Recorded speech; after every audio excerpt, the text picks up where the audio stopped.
Hey, thanks for checking out Next Level Carpentry.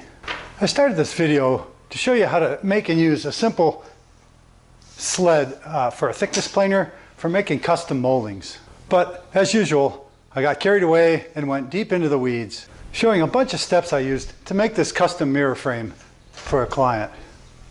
And I'll have to say, if you're looking for a flashy HGTV video production here, you're in the wrong place. On the other hand, if you want to learn a bunch of in-depth woodworking stuff, stick around because there's plenty of it packed into this video. The video starts with a quick overview of selecting and taking a piece of this pallet wood that I salvaged many months ago and milling it down into usable pieces for the sides and top and bottom of this mirror frame. And next, you'll see how I plan, design, and lay out full-scale molding details that help me navigate the milling process for making parts for this frame. And the main takeaway from the video is how to make and use a simple angled planer sled like this for making custom moldings in a thickness planer. And that's enough to be a tutorial in itself. But as many of you know, it's not like me to stop there. So I kept shooting the video during the process for rabbeting out the back of the moldings to accept the mirror and the backer panel that holds the mirror into the frame. And you won't want to miss the segment showing the unconventional connection I came up with for an invisible but very strong joint between the sides of the frame and the top and bottoms. And it's a method that I'm certain you won't see anywhere else because I had to engineer it and make it up just for this frame to get myself out of a jam. So I hope you'll stick around after the molding making process to see how that comes out. And I just want to give you a little bit of a heads up. This video got to be an editing epic from both the complex nature of the work of making the frame, but also from technical problems of recording. The main issue was a number of times I failed to wait the 2.793 seconds required from the time I turned the camera on by hitting the record button until the time it actually starts recording audio. So there's a few annoying deficiencies in the audio track of the video at various times throughout the length of it. But that's enough yattering for now, so I'm going to jump into it and get to work. Check it out. To start off with, I just grabbed this 10-foot long piece of red oak. It's about 3 inches by 4 inches, and it was a skid from one of the perfect pallets that I salvaged some months back. And I make a rough length measurement and then take it to the miter box to lop it off. You can see in this close-up how nice the grain structure is in these pieces, and it's bound to yield some nice quarter-sawn flecking in the wood. Since this is wood from a pallet, I take this stiff wire tug brush and scrub down the faces to remove any sand, rocks, grit, or dirt that's embedded in there from being handled by forklifts in an outdoor environment. Next, I go out to the joiner and straighten one face of each of the pieces and then flip them 90 degrees to get a square corner milled on each of these chunks.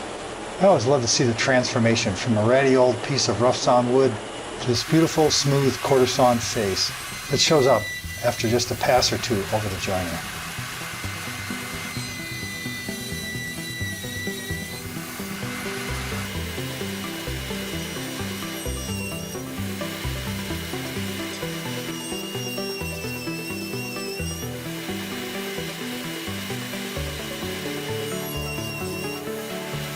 Once I have a true 90-degree corner planed onto one corner of each of these two pieces, I take a rough width rip on the table saw and then flip the pieces 90 degrees to get a billet that has 4 true square faces.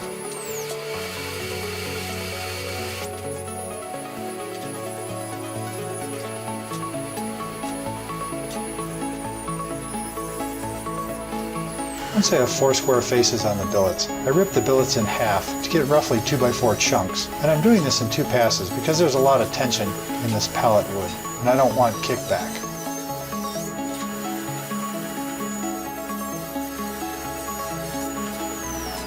Once I've ripped the 3x4s roughly in half, I use the joiner to reflatten the faces in case they sprung after the cut.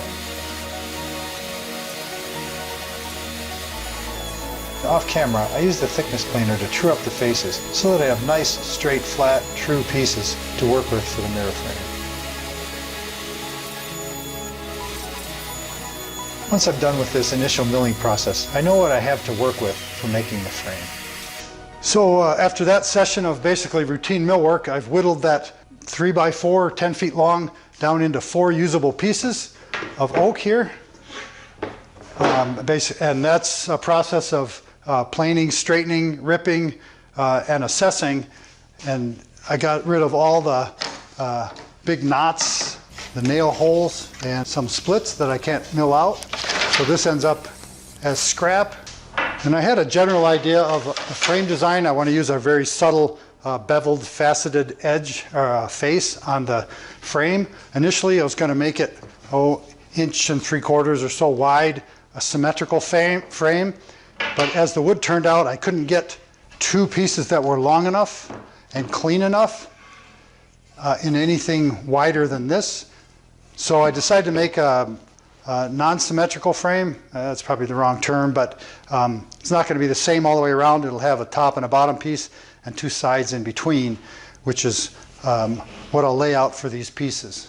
And once I had everything whittled down to a good usable stock, I go to my little drawing board and scale out what's possible with what I ended up with. And this is a situation where the wood itself kind of influences the end design, and it's kind of fun.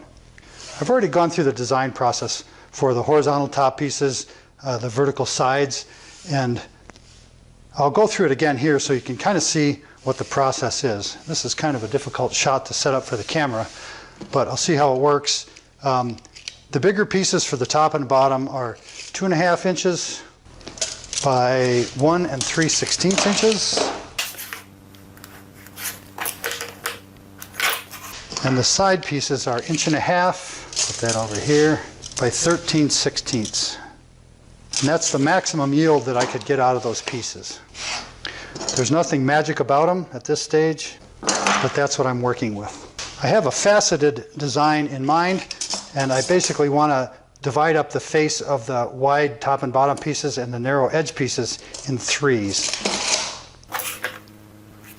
And the quickest way I know to do that is to just line up something that's evenly divisible here. So I've got 9 at the edge and 12 on the line. So I know that the mark at 11 is 1/3 of that distance. And it's easier with 1.5 inches. Put a mark at 1/2 inch and 1 inch. So those 2 points divide the overall width of those faces by 1/3. The way this works out, I'm using a 10-degree angle, and I'm just going to set it up quickly with this little protractor. I'm using this 1/3 point for the point on the face of this piece, and I'll go 10 degrees the other way to lay out the other bevel. There's nothing magic about 10 degrees, it just happens to work well with these pieces I'm using.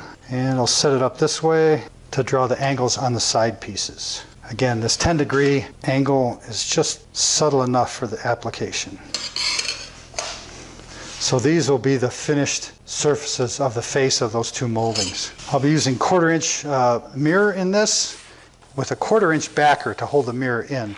So I'm going to put a double step in the back of the molding. The molding will overlap the mirror by 1/4 inch, and I'll have another 1/2 inch rabbet that'll accept the plywood and a screw to hold it in.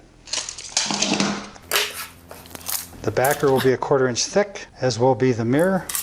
So I just add those 2 little marks to this piece, and this bit will get rabbeted out. This will get beveled off to leave this as the end profile of the side pieces for the mirror. The mirror will also be lapped over by the top and bottom, so we'll have this mark for the mirror rabbet and this mark for the back rabbet. I'll go the same 1/4 inch, and 1/2 inch. So the mirror will be in this rabbet and the plywood back will be in this rabbet on both the top and bottom and the sides. By drawing everything out full scale on this scrap of plywood, I can easily mimic this and dial in the cuts for this molding when I go to mill it. So the ticket for making this 10-degree faces on these 2 moldings is to use a planing sled. Now, I suppose it could be done with a router and some kind of router table setup. I could do it on a table saw and a bunch of sanding, but a planing sled makes quick work of this so that these moldings don't get ridiculously expensive. And to make a planing sled, I just started out with another piece of that pallet wood. I think this is poplar, and cut off all the cracks and splinters and ended up with a perfectly true piece. The dimension isn't really critical, but the fact that it's perfectly straight with parallel edges and square ends is. So that's what I'm starting off with for this planing sled. And the purpose of the planing sled is to carry the molding through a thickness planer at precisely a 10-degree angle. So I'll show you how to make it. There's nothing magical about the 10 degrees. This works for any angle you want to set up. The process is the same, and there's not much to it. I'll do a quick layout for the planing sled on the end of this piece of poplar. I've got the angle set to 10 degrees, and I'm coming right off the corner of this piece, like so. And I need to have a 2.5-inch capacity for the wider molding. It's going to be a little tight on this block, but it'll be fine. There's 2.5 inches. And a 10-degree angle through that mark lays out the cuts I need to make. So I just need to cut out this waist here for the planing sled. I have to switch out my zero clearance tilt plate so that the blade can be tilted at that 10-degree angle. I'll set the fence so that the blade cuts through right precisely at the corner of this block.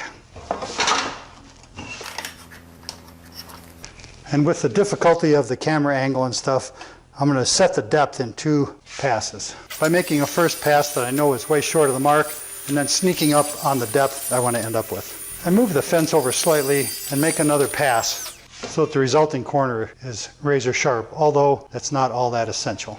Then I lower the blade and adjust the fence to dial in the second cut in the same fashion.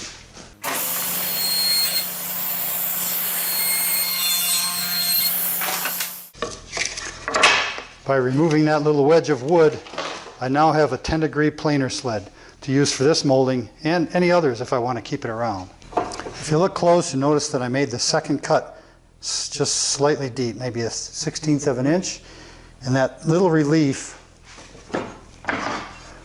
allows clearance for sawdust as the molding goes through the planer. I don't want sawdust to build up in that corner and throw off the molding, and that little relief is about all it takes to keep the stock running smooth on the sled. So this planer sled block will now carry this molding through the thickness planer at a 10-degree slope and plane a perfectly flat, smooth surface on the face. Barely a lick with a piece of sandpaper, and that's ready for stain. And I'll do a couple more things to this sled to make it operate more smoothly before it goes into the planer. First thing I do is clamp it in a vise and take a sharpened putty knife to smooth off the saw cut surface, because this was made with a saw blade and not a joiner. This has the same effect as a card scraper to remove fuzz from here. You can see what it's shaving off. This is a real brashy wood, so it's not actually making shavings, but you get the idea. The smoother this is, the better, and it doesn't even hurt to give it a quick lick with some smooth sandpaper. Much better. After deburring and sanding that a little bit, a quick wipe with some thick paste wax will slick it up really nice. And after a minute, I can buff that wax off. And now the wood will slide on here very nicely. I've got this auxiliary planer platen for my DW735 thickness planer. All that this is a piece of 1/4-inch melamine faced MDF with a heel on it that slides into the planer like so, and the heel prevents the platen from being pulled in and through the planer. And to make this whole thing work, I just attach the planer sled block to that platen, making sure I've got enough sticking out on the infeed and the outfeed side of the planer. So I'll attach this about 3 inches from the end of that platen. These proportions and dimensions aren't that critical as long as there's enough of the sled on the infeed and the outfeed side of the planer. The relative height doesn't really make that much difference as long as it's within the capacity of the planer and the piece that's going to be milled. A couple of clamps hold the piece in place parallel to the edge while I pilot with a snappy bit and drive a few screws. It's a good idea to keep the sled runner parallel to the edge of the platen for an even, consistent feed.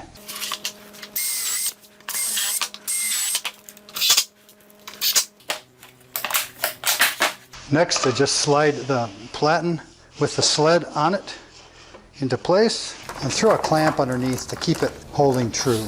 Well, I think it's kind of cool that this perfectly straight, beautiful wood came from a pellet and it's not in a landfill. But with properly tuned and functional equipment, you can get this kind of results from that kind of wood. And it's not really all that tough as long as you follow a systematic approach to getting here from there.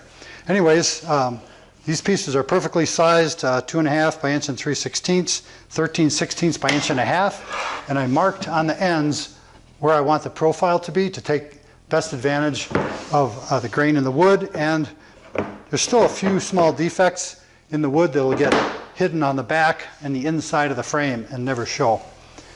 But now that these are sized and straight and true, the first step I'm going to do is lop off this corner where the most material needs to be removed on the top and bottom pieces. So I'll just cut that at 10 degrees, leaving a good 1/16 on there for the planing process. I'll do a precise layout on the end of these pieces so I can use it for setting the saw and the planer. That's my 1/3 point. There's the 10-degree bevel for this rough saw cut, and another for the planing of the smaller facet. Because this is a right tip saw and I have these push sticks, I've chosen to just make this cut with a lot of dangerous blade exposed to take that bevel off. The alternate way would be to move the fence to the other side and cut this off the other direction. That's a conscious choice I've made. If you're uncomfortable with this setup, don't do it this way by any means. And that quick cut will save a few passes through the thickness planer by hogging off the majority of the material that needs to be removed for this beveled face. Since this is the widest cut on all the moldings, I'm going to plane this first. And I'll set the depth by lowering the cutter head till it starts planing this surface. I've got about a 1/16 of an inch to go, so I can add a 1/2 crank for a 32nd of an inch and just sneak up on that pencil mark so that I can plane this off in a couple of passes. I'll add squiggle marks to this face so you can see the planing in action as it progresses. And you can see how easily that slides through on that sled. There's very, very little resistance on that. And that'll help give a nice, smooth, planed surface on this. And here goes the loudest machine in the shop.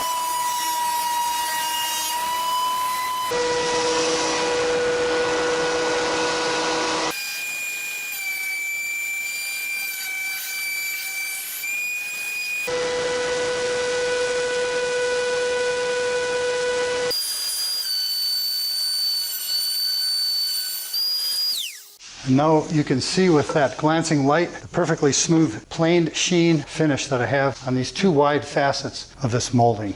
I'll have to hit this with 120 or 150 grit sandpaper to take off the mill glaze and give it a little bit of texture for the stain to hold. Now I'll just flip these pieces end for end, set the angle to mill the other bevel, the smaller facet, on the face of these two big pieces. Then I'll go to the side pieces with the same process and end up with the beveled faces that I planned in the design. And it's not an accident that I'm doing the bevels first. I'll do the rabbets afterwards, just because these pieces will index better with a full flat surface on here. If I was to put that stepped rabbet in here first, this piece would want to rock as it goes through the sled. So I'm doing the bevels first, rabbets second.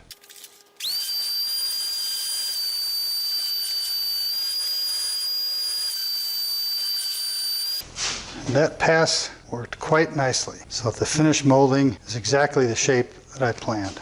And you can see now in the light the perfect contour of these two pieces. They're identical in profile, and the finish is one lick of sandpaper away from being complete.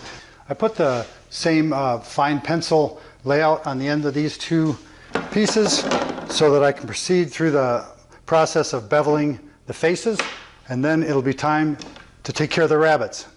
Bugs Bunny, here we come. By butting the pieces end to end like this, I prevent snipe on all but the very first end of the first piece and the last end of the last piece to go through the planer. On this project, these blanks are plenty long and I'll trim off any snipe, but on a long run, it can really help preserve the ends of the pieces from snipe damage.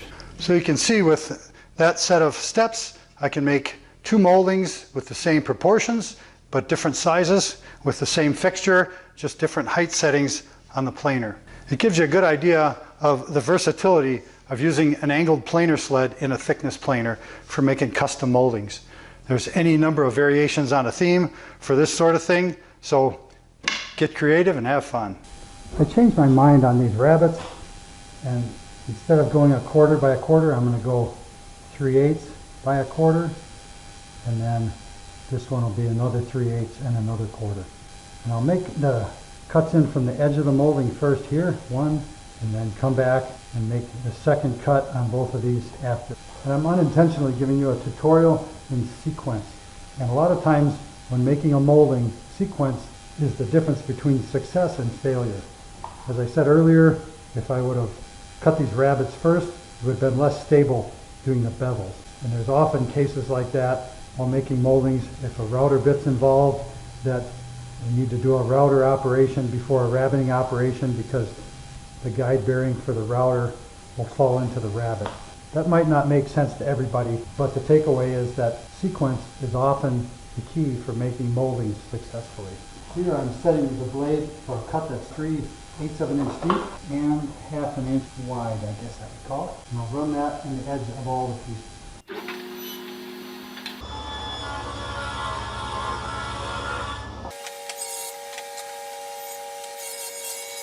And I'm confident in making these cuts because I'm using my favorite push stick. You can see these made in a video link here, but I'll say that there's no way I'd be making this cut with a little push stick or a pair of push sticks. There's just no way to control the stock reasonably safely with that type of a push stick, in my humble opinion. If this procedure seems unsafe or a compromise in safety, could make feather boards or feed rollers to guide the stock over the blade. After running that first slot in all the pieces, I reset the blade to a 3/4 inch depth and a 1/4 inch from the fence. And having these lines drawn out on this light colored block make resetting that pretty easy with no fancy gauges.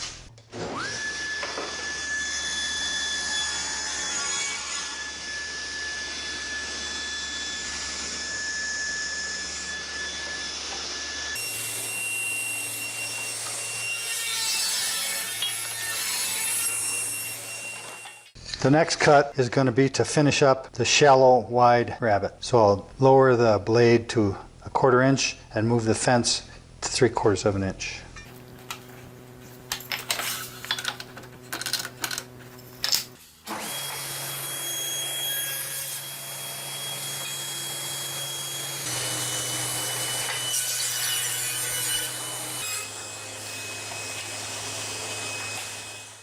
The fourth cut in the process is to raise the blade to a 1/2 an inch and set the fence to 3/8 of an inch. And that's 3/8 of an inch from the fence to the far side of the blade, which will complete the rabbet.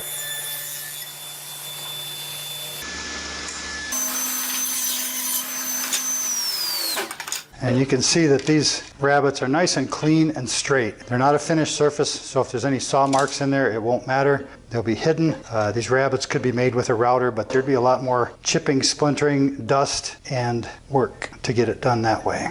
After finishing up that last rip, I've got the stepped rabbet in the back inside edge of all the trim pieces. The rabbet's the same even though the piece is different, so it'll fit the mirror and the back are the same. And it's just kind of a fun process, and it makes me wish I knew somebody that built scale houses or models or something, because these are perfectly sized little quartersawn oak scraps. They'd be great for a craft project, but as it is, they end up in a scrap box. Sorry. I made a couple of short end cuts off the pieces that came off the table saw, and you can see when I lay them on the pattern how everything lines up perfectly with the layout lines. with the exception of the depth of this rabbet that I decided to make a little deeper. Both pieces line up very nicely, so having a scale layout like this on a separate piece just works as a guide as I work through all the steps for making these kinds of moldings. Finish up the mirror frame. I cut the sides to identical lengths. And I'm happy that I'll be able to trim off this deep knot in the process. The top and bottom pieces for this mirror are a little more work than the side pieces to getting them cut to the right length. And the reason is that I don't want end grain showing, so I'm doing a mitered return on the ends. So I'll show you how I do these mitered returns with the molding of this profile. And I start by returning, cutting and returning the good end of the piece. This piece has a split in it. I'm going to cut that off. So I'll start on this end, do the good end, and then measure the length for that second cut. And this is pretty standard procedure for a mitered return on the end of a piece of trim. And I start off by squaring up the piece of trim. With a square end on here, this little section here becomes what you see on the end of the piece. So I need to cut this off at a 45-degree angle from exactly this square back corner coming this way. And this surface needs to be flat up against the fence for an accurate cut. So this piece of scrap is actually the finished piece. With that cut, I now need to miter this back from this point at a 45-degree angle. And I try to cut this just as close as I can so that there's only an 1/8 inch of wood in between there that's missing now when I wrap this corner around. That makes for the best look of the finished grain. If there's 4 inches cut out of there, the grain can change more and it's a little less impressive on the end result. And here's yet another application where CA glue has really simplified my life, and it simplifies the life of a trim carpenter or a woodworker in a shop or a cabinet maker. And this is why. You can see how perfectly this little mitered piece fits on the end here. The grain wraps right around the 45. Nice tight miter. And the back of this ends up being flush if the cuts are made properly. So I need to glue this piece on the end here. Back in the olden days, it'd be a matter of buttering this up with some Elmer's glue and then using masking tape to hold this on and then giving it an hour or so to set up. But CA glue changes all that. I'm liking this Starbond CA glue. There's a little more set time in this accelerator. Sometimes that's good, sometimes it's bad. Today it's good. And what I'll do is spray the accelerator activator on the long piece, like that. And then I'm using the medium consistency CA on this, the whole face of this little mitered return. It's important to get a puddle of glue all the way out to the edges. That way you can be assured you'll stick your fingers to the work while you're getting a good job.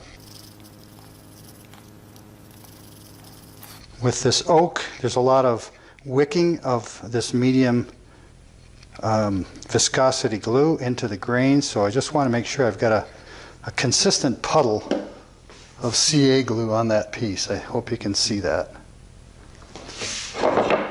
Because I cut my pieces accurately, I can lay this piece flat on the bench and then just push the two pieces together. I've got about a half a second to make up my mind if I like it or not. And then hold it in place, unstick my fingers.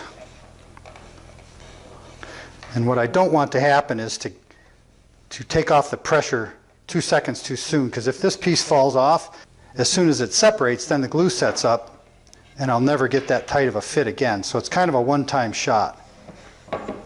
But that's all it takes, and that's in real time. I didn't speed up the camera. So that little mitered return is stuck on there for good. And this is a little tricky to shoot, but I've got my little scrap of the side piece, and I want to hold it up here until this corner meets the miter right there. And that's where this piece will end up living. Just like that. So from this edge to the opposite side needs to be 24 inches, and then the miter needs to come off of this corner. So I'll use this mark that I traced on and measure 24 inches.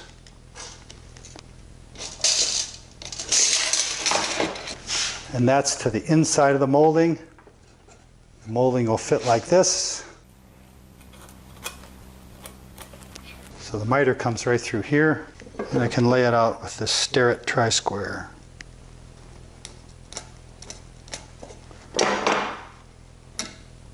Right there is the cut. And because I already did one of these, I'll double check all my lengths.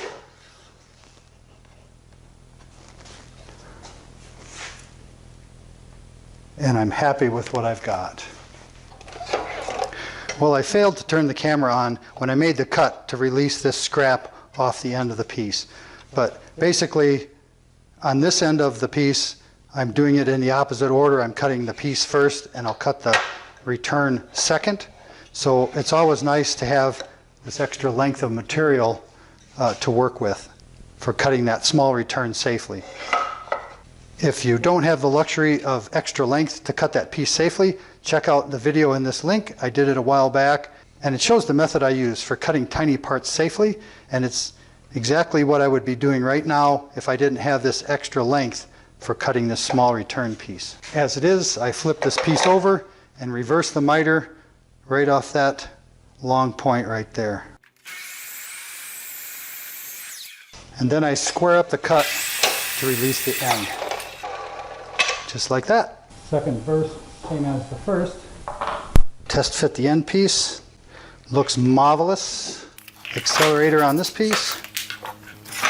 Medium CA all over this piece. I've been using this Starbond CA glue for a while. The company approached Next Level Carpentry about showcasing their product. Never really got anything going with that, but I'm finding it works really well. I like the dispenser bottle. The performance of the material is great. I've had this stuff around for a while. Not in ideal cool conditions, but just in the shop, and it's still performing wonderfully. I like having their accelerator in addition to the stick fast because it has a little slower grab time, and that can be really helpful on tricky fit-ups with large glue surfaces like this. Having a little trouble with that, just stick with it. Stick with it, get it? Stick with it. And you can see I needed that little extra set time to get that piece in position. It was releasing itself and scaring me. This is kind of a one-time deal. If I have to recut these parts, I'm not happy. I don't know if you'll be able to see this in the camera, but it's ever so slightly long. When I cut this piece off square, I left a little bit extra on there. That's not ideal, but I'll just use a belt sander to flatten that out. No problem. And I leave that little error in the video so you know what to do when it happens to you. And if I've done my homework, I now have a top and a bottom piece for this mirror. They're identical in length, and they'll fit like this. And it's all said and done. And it's time for a little bit of true confessions from the wood shop. I'm working away on this project and realized that I've got myself in a bind with the joinery design on this mirror frame. I'm going to blame it on talking too much for the video. The truth of the matter is I didn't think through the joinery where the sides are going to fit to the tops well enough. And I'm just going to leave this little predicament in the video so you can see that I've been doing this for a lot of years. I can still end up backing myself into a corner and have to get out of it. If this was a total failure, if I couldn't get a good result, I'd just start over. But that's not the case. I just need to get a little creative on the joinery for joining these side pieces to the top and bottom. When I flip these pieces over, you can see the predicament that I've got myself into. I did the rabbets on the table saw, like you noticed, because I planned on doing a mitered return like this because I didn't want end grain showing here. So that all looks great on the front, just like it's supposed to. But on the back, the rabbet leaves this joint hollowed out. I initially thought I was just going to use a pocket screw from the side into the top. Would have been a great connection. But with the miter and these rabbets, even if I glue a piece in here, that's just going to split out and it's not going to be strong. So I've got to get creative with a method to join the sides to the top and the bottom on this mirror frame. it needs to be reasonably quick and it needs to be super strong, but it's guaranteed to be unconventional. And here's the fix I came up with for my predicament. I start by drilling a pilot hole in the top and bottom ends of the side trim and installing a long trim screw. And then I drill a 1/4 inch hole for the head of that screw to fit into, and that'll get epoxied in. Something like this. And that'll be an unconventional but very strong connection that I can live with for this frame. I start by drilling 1/4 inch holes to a set depth in each end of both the top and bottom pieces. To guide hole placement on the sides, I'm just going to remove that screw and slice a thin piece off the end of this side, like that. Then I can use that thin cutoff to lay out where the pilot hole goes for the trim screws in each end of both of the side pieces for a consistent layout and installation. And that should work quite nicely.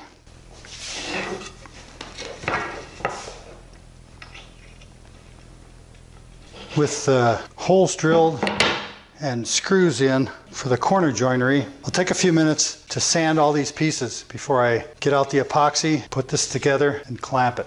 Because I want to maintain the crisp line between these two facets and only barely ease these edges, I'm using this stiff bottom sanding block. This is something from the auto body trades. I leave one piece of used sandpaper on there and clip a new sheet of 150 and then pull it nice and tight across the bottom of the sanding pad. That way I get firm, flat sanding of each of the faces without corrupting that crisp little line that'll make all the difference on that transition.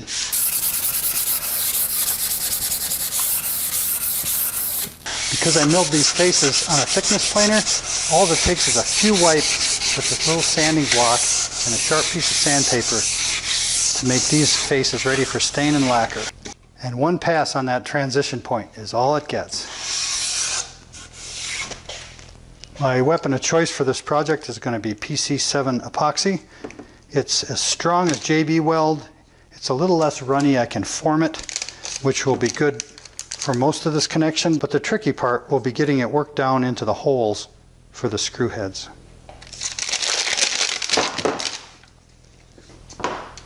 As with any epoxy, using separate sticks is a good idea to prevent cross-contamination. And that'll get a pretty big, good blob of this stuff going. That looks pretty close to equal.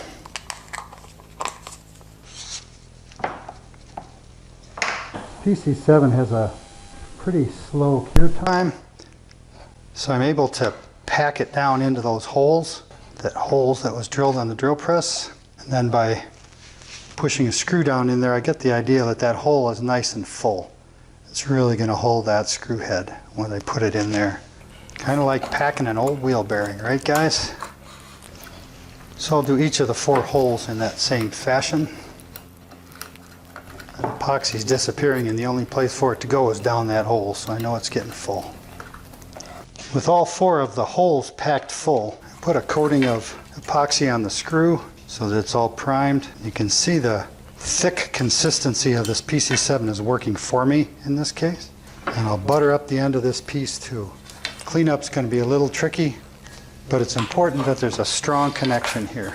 Once I've got everything buttered up to my satisfaction, I can flip it over and slip these gooey pieces together on both ends.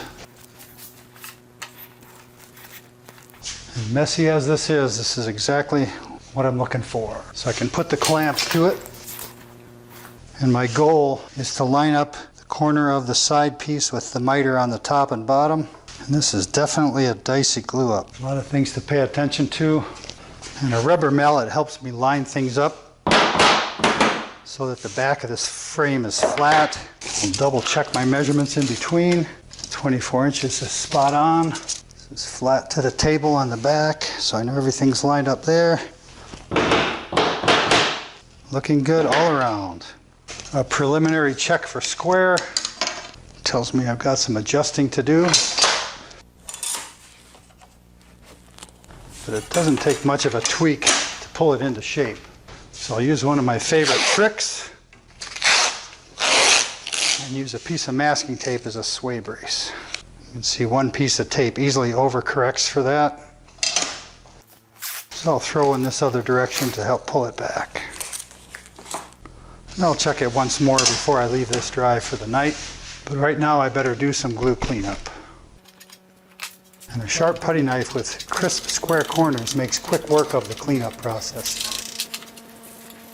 And any little bit of glue that remains on here, when it's dry, I'll be able to clean up the rest of the way with this same process. This wider putty knife with acute angles on the edges helps get into corners. A really nice cleanup job.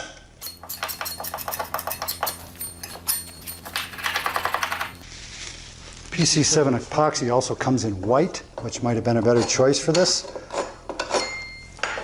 But this does get a stain on it, so I'm not worried about any of this residue showing up and spoiling the finish. And PC7 has good body to it, so I'm able to pack the corners full from the back to further stiffen the joint when the stuff sets up. I'll have to do a little sculpting of the cured epoxy back here, but it's such a minor bit, I won't get any heartburn over it. And I even overmixed a little bit, so I've got some to spare. How sweet. And I added some masking tape to cover the epoxy in the back while it's still wet, so that I can add extra clamping blocks back here to keep everything lined up flat. And my camera battery is about to die, so I'm not sure if I'll get that process recorded or not. Well, this is what I've got for a final clamping setup for holding this frame together while that PC7 epoxy cures. I've got a little glob left over here, and that'll tell me when this stuff in here is cured, but I can let it sit overnight, which was my goal, so that I can stain this tomorrow. What you didn't see on camera is when I went to flip this frame back over to clamp it down like this, the thing kind of twisted and racked, and I had a bit of a fracas on my hands, but it all got resolved. The masking tape kind of helped hold the frame together during that chaos, and so I've got it all clamped down and double checked it with a square. It's dead square, clamps on the corners keep it that way. The corner clamps also keep this piece from being twisted. It's laying down flat. These long pipe clamps want to bow this side piece, but with the ends clamped down, everything stays nice and flat. You can see with the framing square, this thing is dead square, which is exactly how it needs to be. And again, the clamps hold it that way as the epoxy sets. There's the green masking tape that I put underneath that fresh epoxy that keeps me from gluing the top down, or gluing the frame down to my table saw top. These 1/2-inch thick blocks are just slipped in here, kind of as a reference to make sure the back side of these rabbets line up when everything is cured and dry. And that way the mirror will fit flat up against the back of the inside of the frame. Like I said, these are just kind of slipped in here as a guide. I've got 99% of the epoxy cleaned up off the finished surfaces. I'll get the rest of that when it's dry. But everything is flat, square, true, and just like it needs to be while that epoxy cures. So I'm going to let this thing cure overnight. I won't get back to this till tomorrow afternoon. I've got some things to take care of in the morning on another job. But at that time, I'll unclamp it, clean up the rest of the glue, touch up sanding, and then stain and lacquer this frame so that it can get a mirror put in it. And just for the record, on a project like this, people pay me to do straightforward professional work. I got into a bind with these corners. That was my shortcoming. They don't get billed for me dinking around to get this organized. What I sell them is this finished frame with a guarantee that it won't fall apart and it'll look nice, but I will basically just be invoicing for the actual straightforward work as if I had planned that corner from the beginning. And that's only fair because it was a little bit of research and development to come up with this frame, and they didn't specifically hire me to make a frame that looks just like this. They wanted a nice frame. This is what I made, and I want it to be a reasonable price for a custom project, but not outrageous. And the fact that I got ahead of myself and created 4 times as much work doing these corners isn't their fault, it's mine. I chalk it up to experience and another course in the School of Hard Knocks, which I've been attending since the the day I got out of high school. Anyways, I'm going to call it a night, and I'll get back to this tomorrow to finish it up so you can see what it looks like. Well, I let this frame sit overnight. I took it out of the clamps a while ago, took the frame outside, let it sit in the sun with the epoxy side up to get everything dried up. And now I'm just going to do a little belt sanding on the corners to flatten them out and carve out these rabbets so they're nice and square.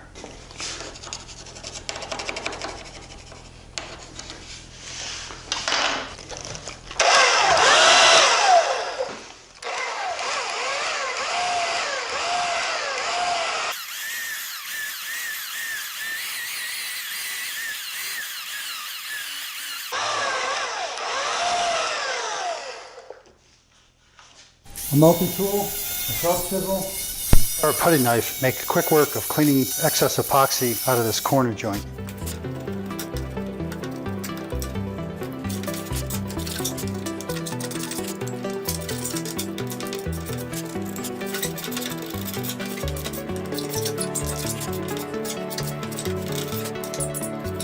And you can see that the frame is glued up and perfectly square, so I can measure for a back panel and a mirror.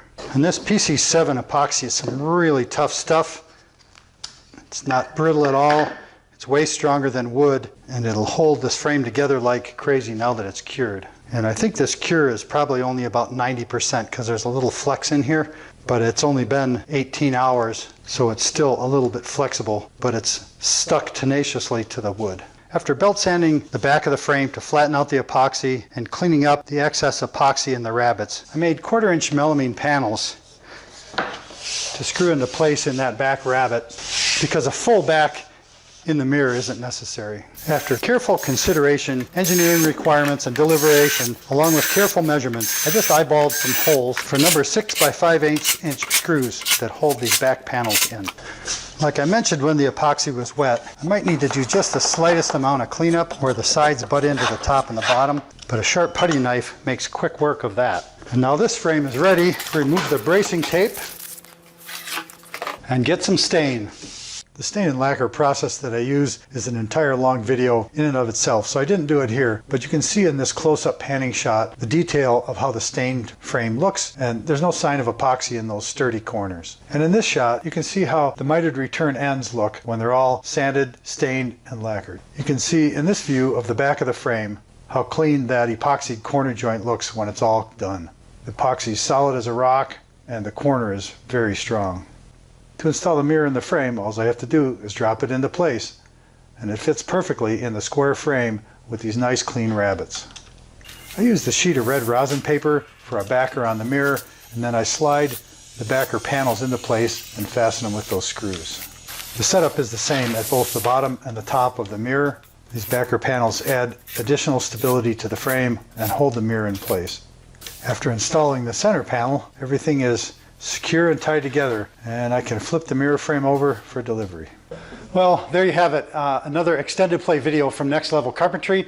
If you like what you saw and learned here, I appreciate it if you consider subscribing to Next Level Carpentry if you haven't already. There's plenty of you doing that, and I really appreciate it because we breezed past 100,000 subscribers and are moving ahead pretty strong, and that's a good thing. And I want to give a big shout out to all the patrons on Patreon who've gone above and beyond to help support video production effort here at Next Level Carpentry, and everybody knows I need all the help I can get. So thank you guys, I really appreciate it. There's a list of tools and supplies used in this video and around the shop in the video description below. Those are Amazon links, and keep in mind that any tools purchased through those links is the same low online price to you, but Amazon pays a small ad fee to Next Level Carpentry, again, to help support video production efforts here. And that's a good thing. It works for you, works for me. It's a win-win deal, so thanks. I've delayed completion of this closet project a while so that I could shoot the video of this mirror frame. So I'm gonna get this wrapped up and uploaded. My plan for the next video upload for Next Level Carpentry is a quick overview of the completed master closet project that I've been working on for a while. So I'll try to shoot video in the closet and just do a short upload of that, so everybody who's kind of followed this process along will get to see the end result. And so, as always, until next time, thanks for watching. Mirror on the, well, don't want to break the mirror now.